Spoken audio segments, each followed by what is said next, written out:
And this particular story is once there was a bee who was flying around, and he landed on a jar of honey. And he was trying to figure out how to eat the honey. And then at one point, without actually tasting the honey itself, he concluded that, yes, I have tasted the honey. So we've all heard this story, and so what is the lesson which we can derive from the story? There's some people who, although having a materialistic disposition, although maintaining a enjoying spirit, think that they have actually entered into the mellows of devotional service. Srila Bhaktivinoda Thakur asked this very interesting question at the beginning of Manashiksha in his commentary, where he asked the question, what happens when one develops faith in the process of hearing about Krishna? This instruction will be very informative to us because it will give us a clear indication as to who we can distinguish as an authentic Vaishnava and who we can distinguish as a pseudo-Vaishnava. And to be able to develop discretion in the course of practicing devotional service is the recommendation given by the Srimad Bhagavatam, Tat Sharadana Munayo Jnana Vairagya Yuktaya, Pashyantyatmani Chatmanam, Bhakti Shuta Grihitaya. That we should understand devotional service to be that which has been heard from the Shruti, that which is practiced on the basis of the Shastra. In the Manashiksha, Raghunath Das Goswami, at the very beginning of it, says, giving up all pride, I vow to develop love for my mantra, for the holy names, for the land of Vrindavan, for the Brajvasis, for my spiritual master, and for the service of Shri Shri Radha and Krishna. So Bhaktivinoda Thakur explains that one who has developed faith, shraddha, in the process of hearing and chanting, the first practical symptom of that faith having arisen is Guru Pada Ashraya, that one is taking shelter of a bona fide spiritual master. Brahmanda Brahmite Kona Bhagyavan Jeev, Guru Krishna Prasade Pai, Bhakti Lata Beach. And that spiritual master should be following in the footsteps of a bona fide spiritual master themselves. Qualification of the Guru is that they have accepted initiation into a lineage, a bona fide Vaishnava lineage, and they are able to transmit the conclusions of the Shastra through their realization. They have imbibed the essence of the Shastra, and they are able to communicate that essence through their realization and through their example. And they're fully learned in the conclusions of the Shastra. So many people may say that I am practicing bhakti, I'm chanting Hare Krishna, but we should understand that there's a difference between a Kali Chela and an authentic Shuddha Bhakta, and that not all that glitters is actually gold. We have to learn how to develop discrimination and to be able to see that the activities of a devotee are actually in alignment with the conclusions of the Guru Parampara. Shruti Shmiti Puranadi Panchirachaka Vininvina Akantikir Harer Bhaktir Upayaiva Bakalpate. That anything which goes against the principles of the Shruti and Shmiti and is not functioning on the basis of the Pancharachaka principles of devotional service, that particular so-called display of devotional service is actually not devotional service in and of itself, but it is actually a disturbance in society. So one of the ways that we can understand that someone is functioning in a pseudo-conception of devotional service is how do they perceive this world? Krishna explains in the Srimad Bhagavatam, Isyatma buddhi kunapetri dhatuke Svadi kaladeshu daboma ijadi. Yatirtha buddhi shalilena kadishit janeshu abigeshu sa eva gopara. That one who considers this body to be themselves, which means that despite the fact they claim themselves to be devotees, we see through someone's practical activity that the majority of their time is spent in dealing with the pushings and pullings of the material senses. So, for instance, one is chanting Hare Krishna, but then simultaneously they are accepting a wager in order to chant Hare Krishna. They're accepting some money, some payment for speaking on the Srimad Bhagavatam, and simultaneously their sadachar is very questionable. They're very loose in their dealings with the opposite sex, and they are very unrestricted in terms of what they eat. They are not strict about the principle of honoring only Krishna Prasadam. So this one symptom of identifying with the material body is an easy thing to observe in an individual, because the natural disposition of someone who's on the bodily conception of life is that their senses are uncontrolled. Control of the senses means savai pumsam paro dharmo yatur bhaktir huksaje huitakiya pratiyata ye atmam supersediti. Uninterrupted and unmotivated service for the pleasure of the spiritual master. So as Bhaktivinoda Thakur is saying, the symptom of one who has developed faith in the process of devotional service is that they no longer identify with the material body, but they identify with the instructions of the spiritual master. So in the bodily conception of life, we follow the dictations of the mind on the pretext of thinking ourselves to be the material body, avidya karma karma be, that due to ignorance of our spiritual position, due to not being properly sheltered by a bona fide superior, the byproduct is one develops material desires, and those material desires force one to engage in material sense gratification. Yasyatma buddhi kunape tridatuke swadi kaliteshu daboma ijadi, that they consider their family to be those who are most dear to them. When someone is existing on a transcendental conception of themselves as existing in a bona fide devotional disposition, their identification is with the family of Krishna, the family of the devotees. And we can see their fidelity to that family based on their attitude toward the conclusions of the Shastra.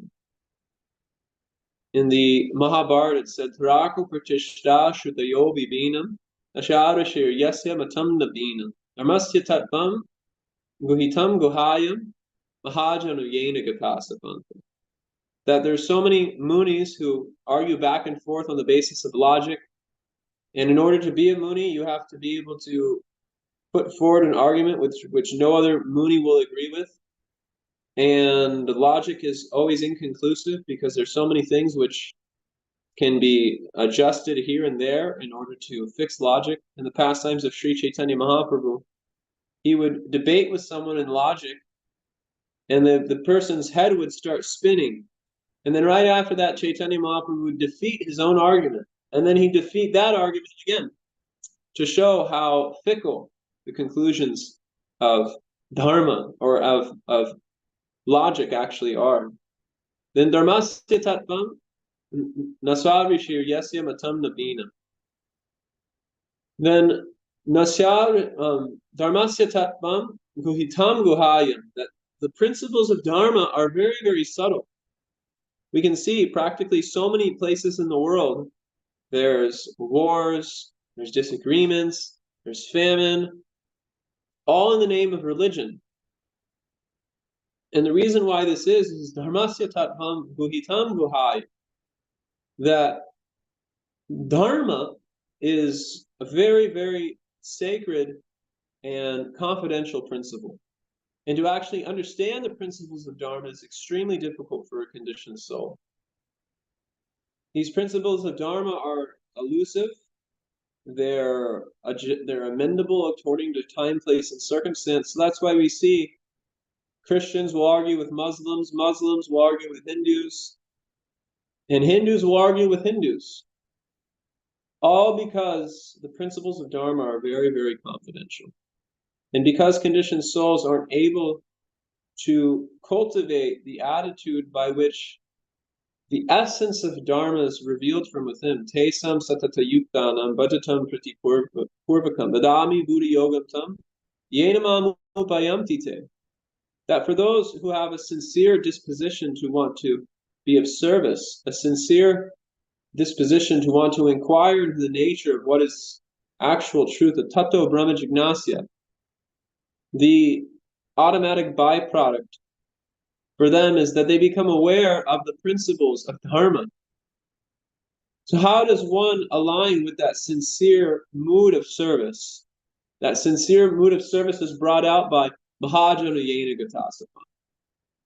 One identifies with the conclusions of the Mahajans.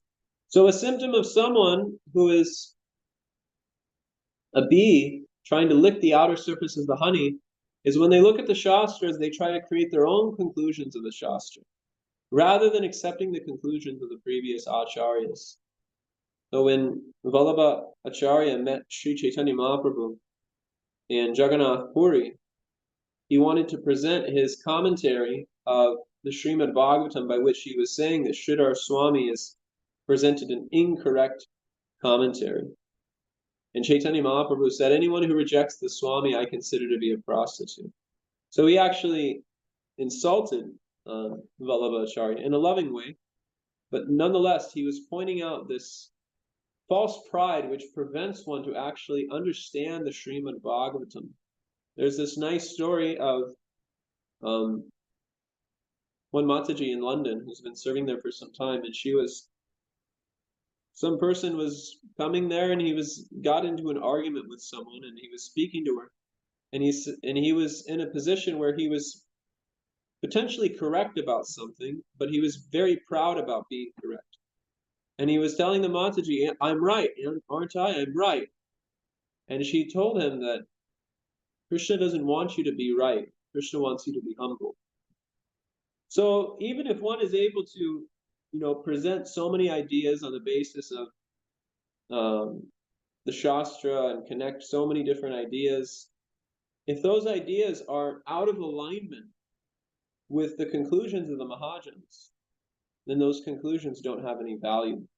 And actually, it acts as an obstruction for one to actually enter into the real taste of the Srimad Bhagavatam. And that real taste of the Srimad Bhagavatam is accessed through the commentaries of the Acharyas.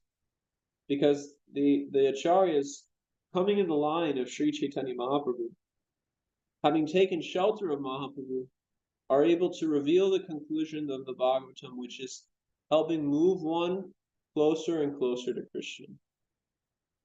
The Srimad Bhagavatam is not dealing with anything but Krishna. Ete kamsa kalam pumsam, Krishna's to Bhagavan Swayam. But the Srimad Bhagavatam has nothing else to do with anything except coming to the conclusion that Krishna is the Supreme Personality of Godhead.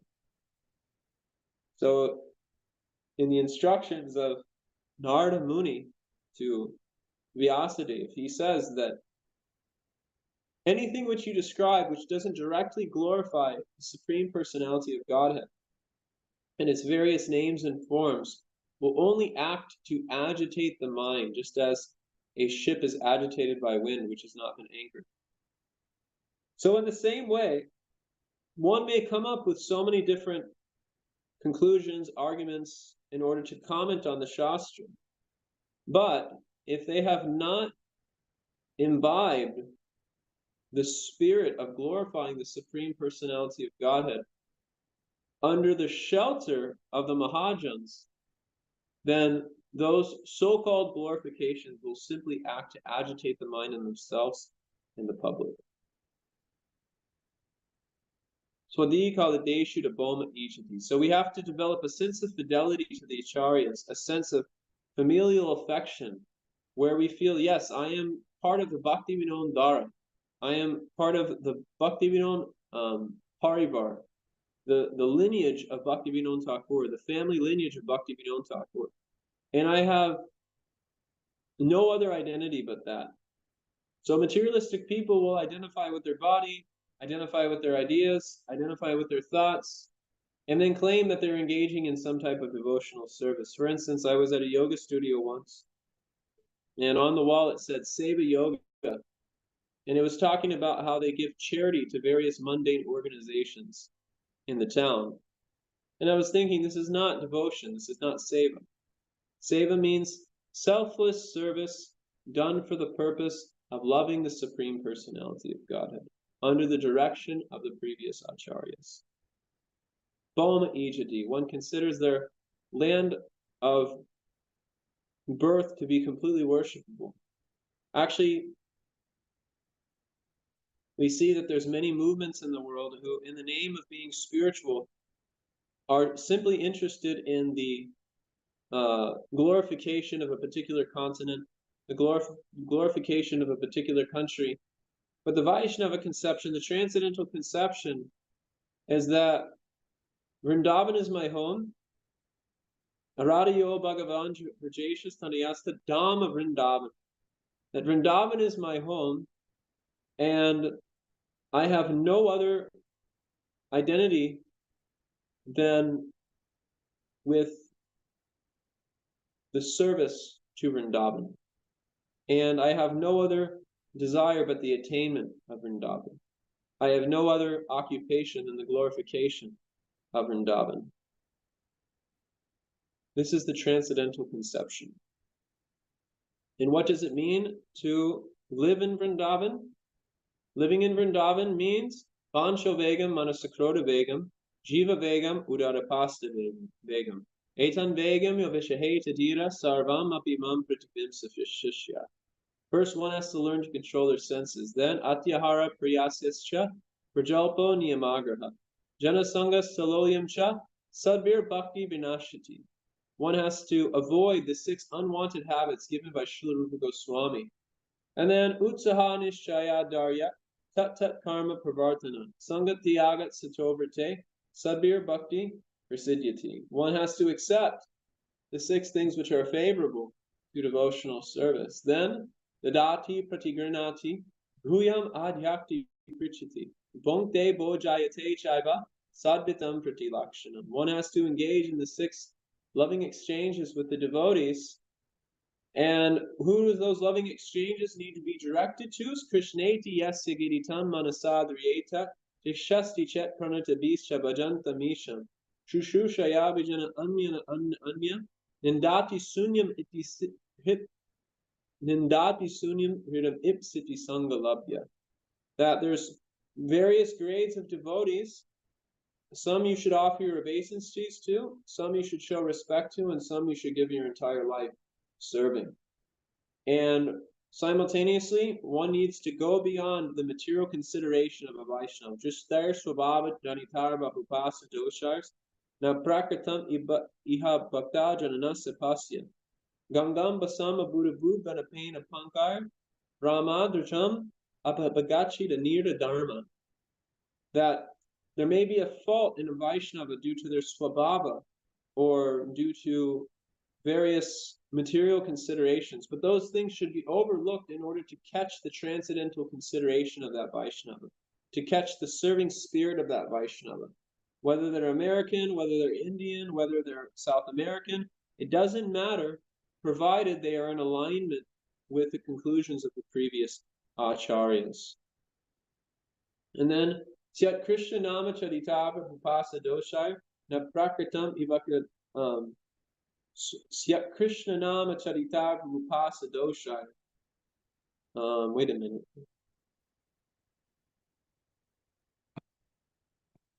Someone help me out with this verse. Syat Krishna Nama Charitar. Konta Karnava, I know you know it. I don't know it, but I opened it up, Prabhu. It says, Syad Krishna Nam Charita Disitapya Vidya. Oh, Pito yep. Patap. Krishna Nama Charitar is atop the Vidya. What is it? Pito Patapta Rasna Go Pitapa Rasanani Rochikanu.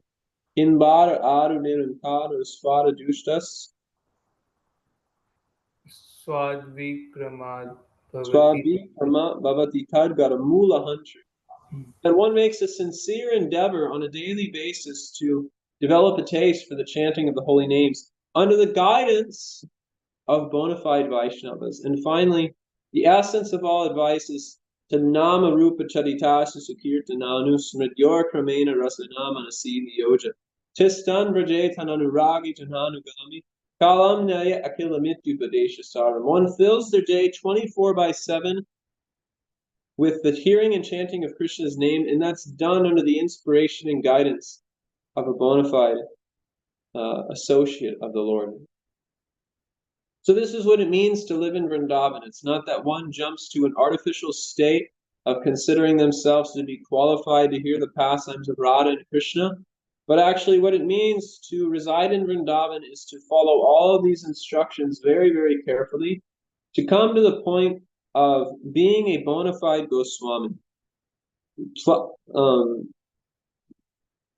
Sankhya Purva Kanam Ganana Natibi Kalam Laya Sankhya Purvakanam Ganananatipi Kalam Sankhya Purvakanam Ganananatipi Kalavasani Krita Nidrahara Viharukari Vijito Katyachadino Chayo Radha Krishna Guna Smriter Madhurima Nandena Sammohito Vande Rupa Sanatano Raghuyugo Sri Jiva Gopalako. Being a Goswami does not mean simply meditating on the pastimes of Radha and Krishna. What it means is to overcome the tendency for eating, sleeping, mating, and defending through the careful practice of sadhana bhakti. If one can actually come to the point of controlling their mind and controlling their senses, only then will they be qualified to actually meditate on Krishna's Radha Krishna Guna Smriter Madhurima. That one becomes qualified to meditate on Radha and Krishna's qualities and pastimes only once they have perfected the first 7 verses of the Upadesh Amrita. And this is what it means to live as a Brajbasi. If one goes and lives in Vrindavan, but they neglect the instructions of Srila Rupa Goswami, they are not living in Vrindavan. As Srila Bhakti Siddhanta Saraswati Thakur used to refer to the bogus followers, the bogus Vaishnavas, the so-called Vaishnavas living in Radhakund, it was Narakakund.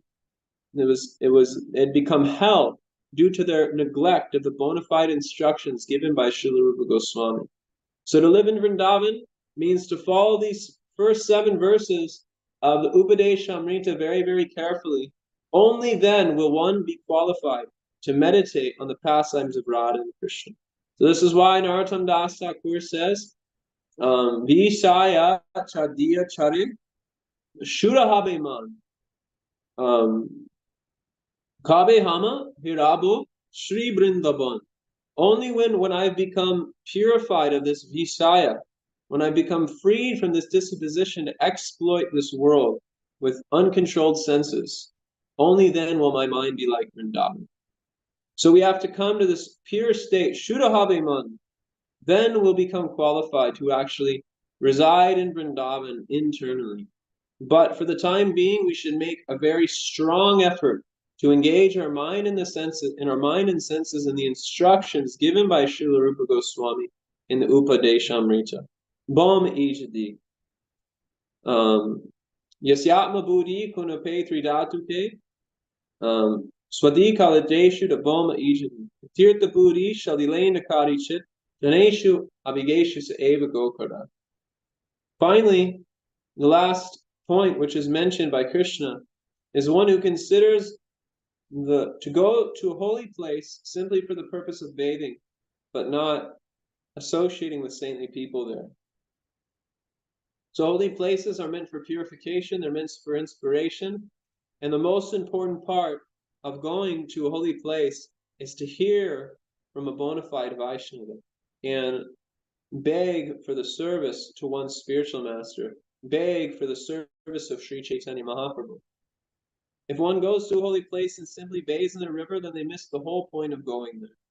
The whole point of going to a holy place is to engage in sadhu sangha, to engage in nam kirtan, and to engage in bhagavat shravanam, and to gaze upon the beautiful deities which have been installed by the various acharyas. If we go to the holy place but we neglect the principles of Panchangam Bhakti, then although we may go there physically, our heart has never surrendered there. You'll see that anyone who's been born in India, specifically North India, you all have had the experience that when you were young, you may have gone to Govardhan, you may have gone to Vrindavan, but you weren't able to appreciate what it was. But then when you go there, engaging in the activities of Panchangam Bhakti, you see how the Dham reveals itself. You see how glorious the Dham is, and you see why the sadhus, they choose to live there 24/7, 365 days of the year. Because the potency of Vrindavan, the potency of Mayapur, is so favorable for remembering Krishna and for remembering Sri Chaitanya Mahaprabhu. So the purpose of going to the Dham is to be absorbed in remembering Krishna. Smart bayo satatam Vishnu, vismart bayo najatuchit. Sarva vidi nasetashur, etayor eva kinkara. The whole point of going to the Dham, the whole point of all the practices of devotional service is to be engaged in remembering Krishna. In that remembrance of Krishna, we can know it's bona fide if we experience the following symptoms. This is given in the 12th canto of the Srimad Bhagavatam. I'll just say this verse and then we'll end here. Abhishmatir Krishna Parada Vindayo Vishnoti Abhadrani Sacham Tanoti Satvat Vishuddhim Paramatma Bhaktim Jnanacha Vijnanam Viraga Yukta. The natural byproduct of bona fide remembrance of Krishna, the actual tasting of the honey of Krishna's lotus feet, opening up the jar and actually tasting the honey of Krishna consciousness, tasting the Krishna Bhakti Rasa Bhavatamati, tasting this beautiful rasa, this nectarian rasa of Krishna Bhakti. The byproduct, bona fide remembrance, bona fide application of the process of devotional service will result in the following way. Avishmitir Krishna Parada Vindayu. Vishnoti Abhadrani Sacham Tanoti. That by engaging in remembrance of Krishna, bona fide remembrance of Krishna, all abhadras will be eradicated from the heart. And furthermore, Satvasya Shuddhim Paramatma Bhaktim. One enters into the realm of Shuddha Sattva, by which they're no longer bounded by the modes of material nature. Namshayo vibicharena bhakti yogena sevate saguna samatityaitam brahmabhuyaya kalpate. And this being bounded by the modes of material nature means being bounded by the so-called duality of this world, being enamored by fame, being disillusioned by dishonor, being moved by various emotions. Tadvasya Shuddhim means that one has entered into a state in which they're no longer identifying with the material body. Can someone pull up this verse from Lord Shiva? This Satvasya Shuddhim. He has a verse about the Vasudev conception. Does anyone know where that is? Kotakarnava, you know what I'm speaking about? Yeah, yes, Prabhu, I'm looking. I'm checking.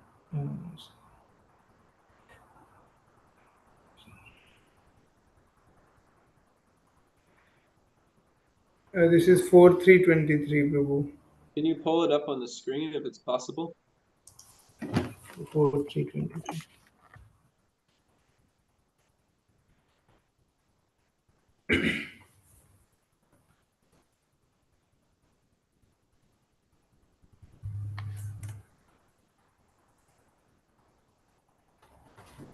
Sudvavishuddhim vasudeva shabditam yadidyate tatra puman apavrita sabeta tasmin bhagavan vasudevo hidoksuja me namasavidiyate. We can go to the translation.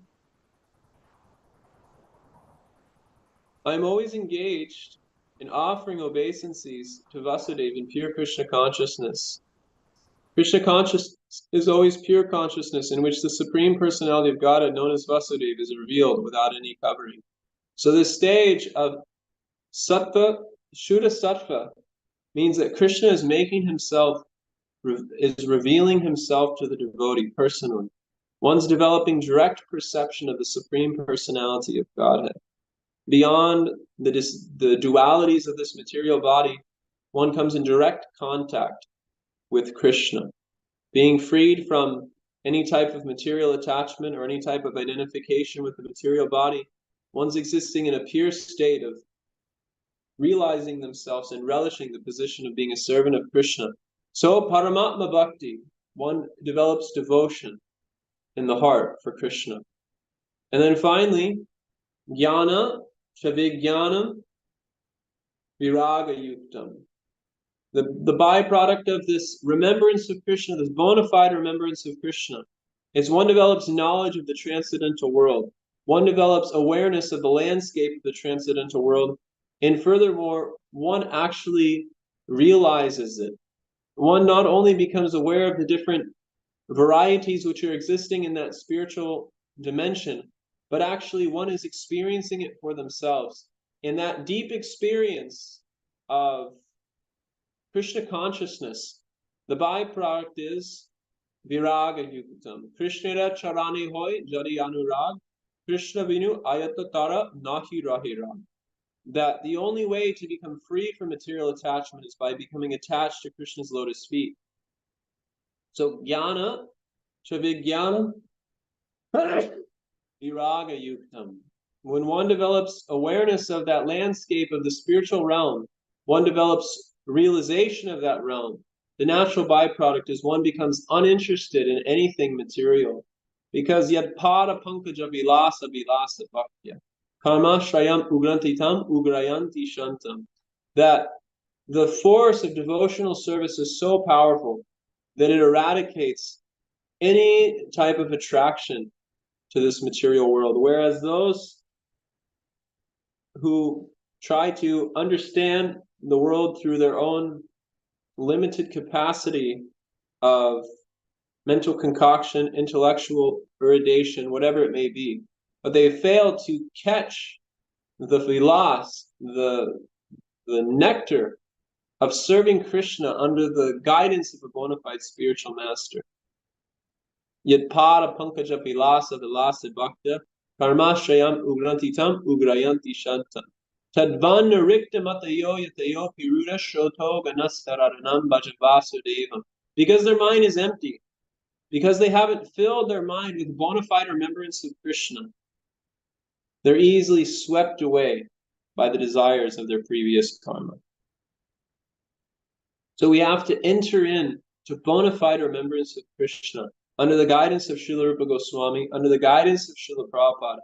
And the natural byproduct of that will be deep knowledge of the spiritual realm, realization, and simultaneously detachment from anything material. Hare Krishna.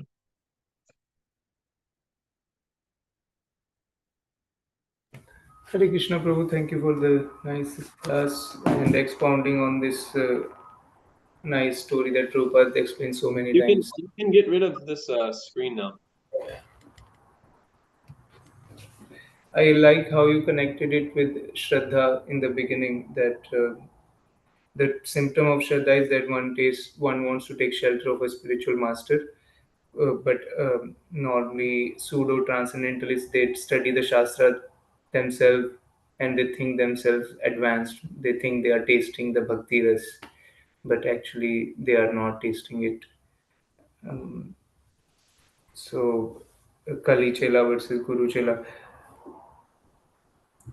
And we can see the symptoms of the devotees who are actually tasting bhakti ras, their attachment to the bodily relationships or to the family, to the society, to the land where they have taken birth.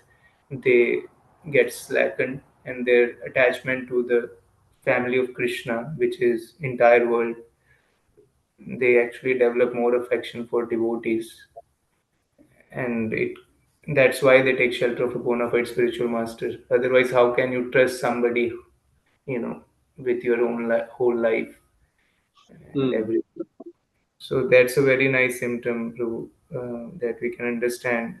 If somebody is really tasting bhakti ras, then he can give his whole life. He can dedicate his whole life to this process and to a spiritual master. That's correct. Thank you, Prabhu. Hare Krishna.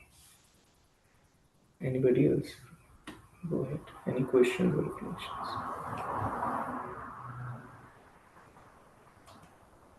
Hare Krishna, Prabhu. Hare Krishna, Devavratha, Prabhu. Hare Krishna, everyone.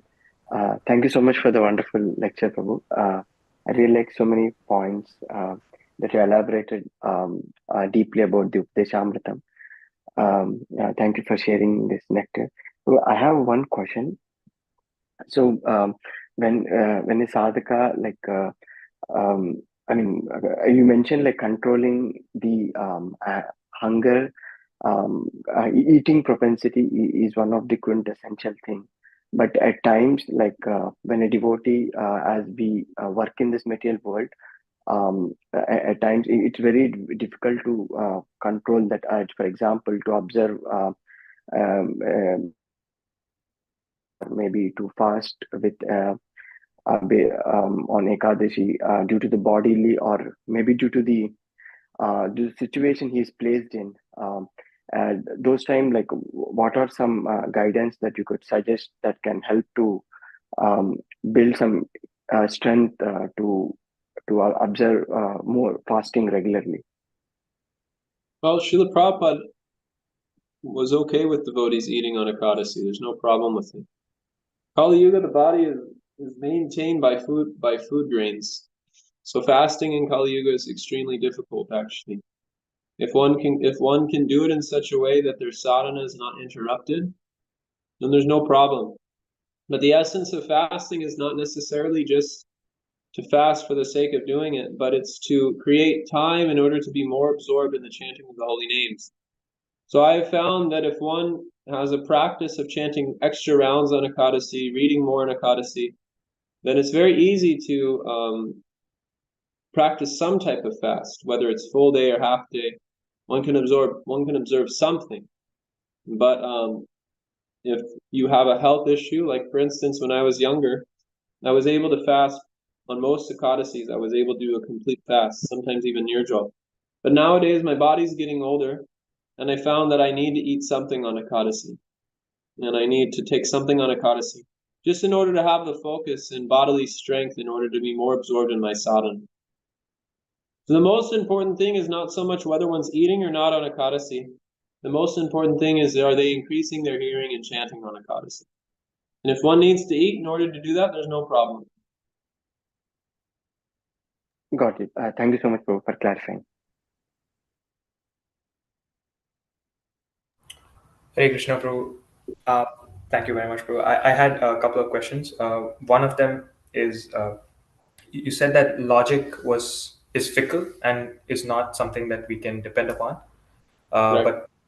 but Anumana Praman is bona fide, and learned soul who has seen the truth, he uses logic as a medium to understand the ultimate truth.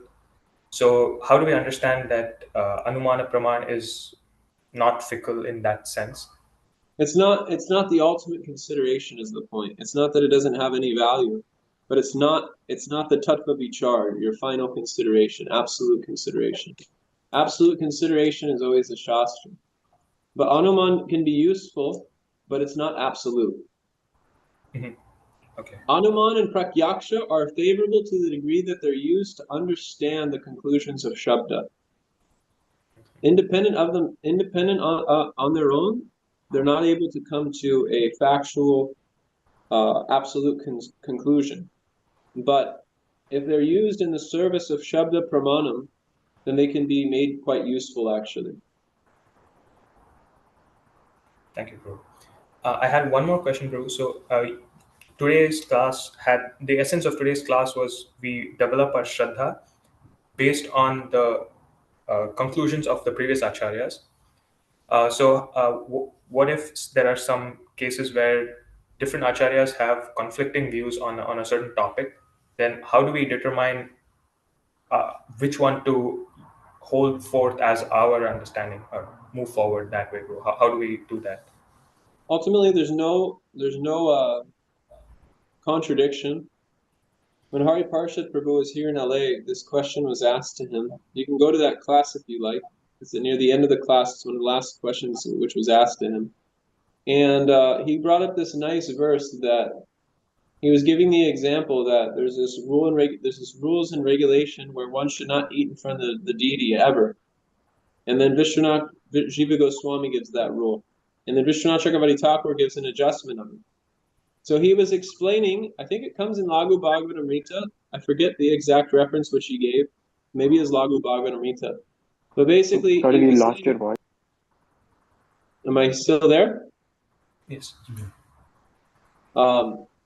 He was saying that anytime there's a contradiction amongst the conclusions of the Shastras, and the Acharyas are saying, contradictions amongst Acharyas, one should accept the conclusion of one Acharya and follow it, while simultaneously offering full respect and appreciation for the other conclusion. This is what he was explaining. So if you go to that class, you can find the exact Shastric reference for what he was speaking about. It was a class which he gave, I think he gave 2 classes in LA. It was the first class he gave.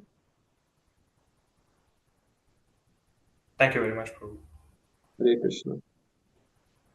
Just to add to that point, Prabhu, he also gives one Nyaya Shastra is called Om Udit Anudit Nyay. Like if we stick to one, regime, then the other thing won't affect us, because as long as we stick to one thing, which you are saying. I just thought of sharing this point. I think he mentions that in his answer.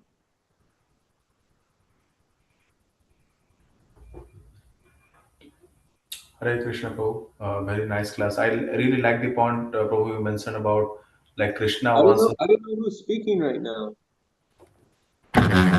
Yeah. Oh, okay, Deva Prasant. Sorry, it's just an unembodied voice from the sky. Yeah.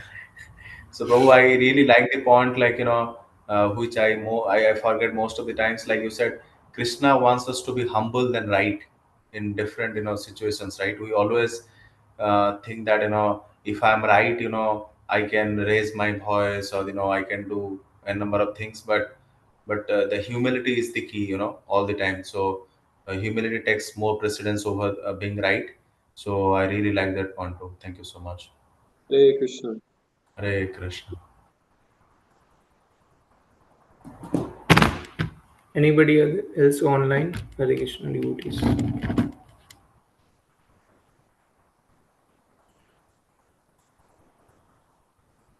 Okay, seems like that's everyone. Where's Ekachakra Pran? He has gone to work, Prabhu. His work starts at 7. I see. Okay, well, thank you all very much. Thank you. His Grace Devavratha Prabhu ki Jai. jai. Hari Bol. Hari Bol.